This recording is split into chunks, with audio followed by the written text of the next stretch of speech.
여러분, 오늘 아침에 눈을 떴을 때 어떤 기분이셨나요?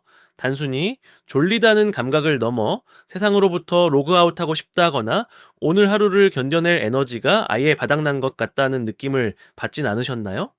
분명 주말에 몰아서 잠도 잤고 맛있는 것도 먹었는데 이상하게 월요일 아침만 되면 지옥에 가는 기분이 드는 것. 이건 단순한 월요병이 아닐 수 있습니다. 자, 우리 뇌는 정말 한계에 다다르기 직전까지 우리에게 끊임없이 신호를 보냅니다. 하지만 우리는 그 신호를 내가 게을러서 의지가 부족해서라고 치부하며 무시하곤 하죠. 오늘은 심리학과 뇌과학의 관점에서 번아웃이 당신의 삶을 완전히 장악하기 전 몸이 보내는 미세하지만 결정적인 신호 세 가지와 우리가 왜 아무것도 안 하는 시간을 가져야만 하는지 그 과학적 이유를 아주 깊이 있게 파헤쳐 보겠습니다. 먼저 우리가 번아웃이라고 부르는 상태가 뇌 안에서 어떤 모습인지 이해해야 합니다. 우리 뇌의 앞부분에는 전두엽이라는 씨, 이 오가 살고 있습니다.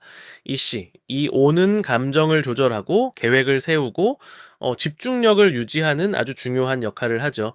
자, 문제는 이 전두엽이 뇌에서 가장 에너지를 많이 쓰는 고비용 부서라는 점입니다.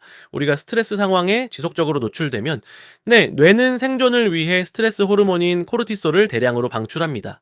자, 적당한 코르티솔은 긴장감을 주어 일을 돕지만 이게 만성적으로 변하면 전두엽의 기능을 마비시키기 시작합니다. 쉽게 말해 과부하가 걸린 컴퓨터 본체에서 연기가 나기 시작하는데도 계속해서 고사양 게임을 돌리는 것과 같습니다.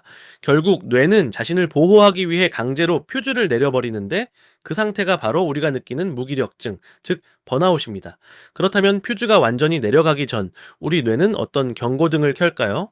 첫째, 인지적 경직성과 사소한 짜증입니다.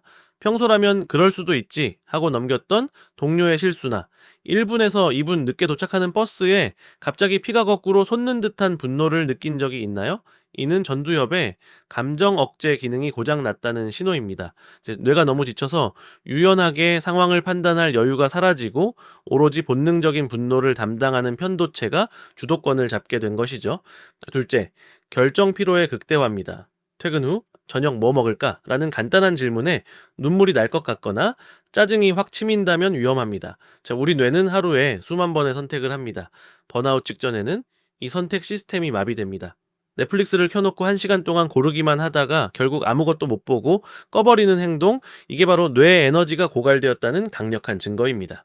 셋째, 이인증과 공감의 실종입니다. 사람들이 나에게 말을 거는 것 자체가 피곤하게 느껴지고 심지어 친한 친구나 가족의 슬픈 소식에도 그래서 뭐 어쩌라고 싶은 무감각한 생각이 든다면 정말 주의해야 합니다. 이는 인성이 나빠진 게 아니라 뇌가 에너지를 아끼기 위해 타인과의 관계를 단절시키는 자기방어 모드에 돌입한 것이기 때문입니다. 많은 분이 나 어제 5시간 동안 누워서 쇼츠만 봤는데 왜 더 피곤하지? 라고 묻습니다.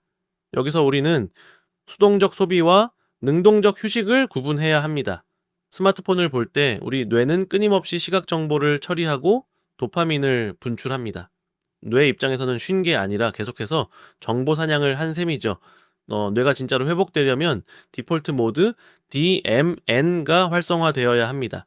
DMN은 우리가 아무런 목적 없이 멍하게 있을 때 비로소 켜지는 뇌의 시스템입니다. 마치 컴퓨터의 디스크 조각 모음처럼 우리가 쉬는 동안 뇌 속의 정보를 정리하고 감정의 찌꺼기를 청소하는 역할을 합니다. 하지만 우리가 쉼 없이 스마트폰을 들여다보면 이 청소 시스템은 단 1분도 가동될 수 없습니다. 집안에 쓰레기가 계속 쌓이는데 청소기를 돌릴 시간이 없는 것과 같습니다. 그럼 어떻게 해야 이 늪에서 빠져나올 수 있을까요?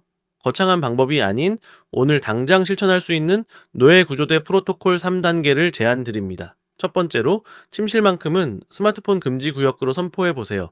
잠들기 전 30분, 눈 뜬 후 30분에 DMN 활성화 시간이 여러분의 하루 컨디션 80%를 결정합니다. 스마트폰은 거실에서 충전하세요. 두 번째로는 현재 오감에 집중해 보세요. 생각이 꼬리에 꼬리를 물 때 지금 당장 눈에 보이는 것 3개, 들리는 소리 2개, 살결에 닿는 느낌 1개를 속으로 말해 보세요. 전두엽의 과부하를 멈추고 현재의 감각으로 뇌를 강제 소환하는 심리학적 기법입니다. 마지막 세 번째로는 가만히 멍 때려 보세요. 하루 10분, 창밖을 보거나 따뜻한 차를 마시며 아무것도 생각하지 마세요.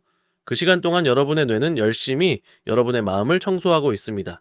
아무것도 안 하는 것은 시간 낭비가 아니라 가장 고차원적인 에너지 투자입니다.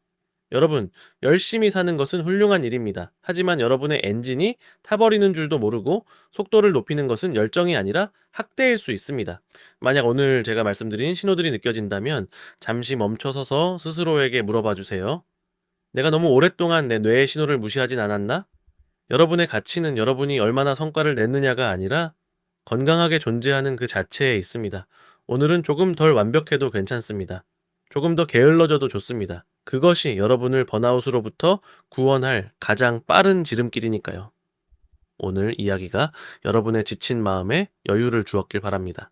내용이 도움이 되셨다면 구독과 좋아요로 여러분의 마음을 표현해 주세요. 저는 다음에 더 깊은 심리학 이야기로 돌아오겠습니다.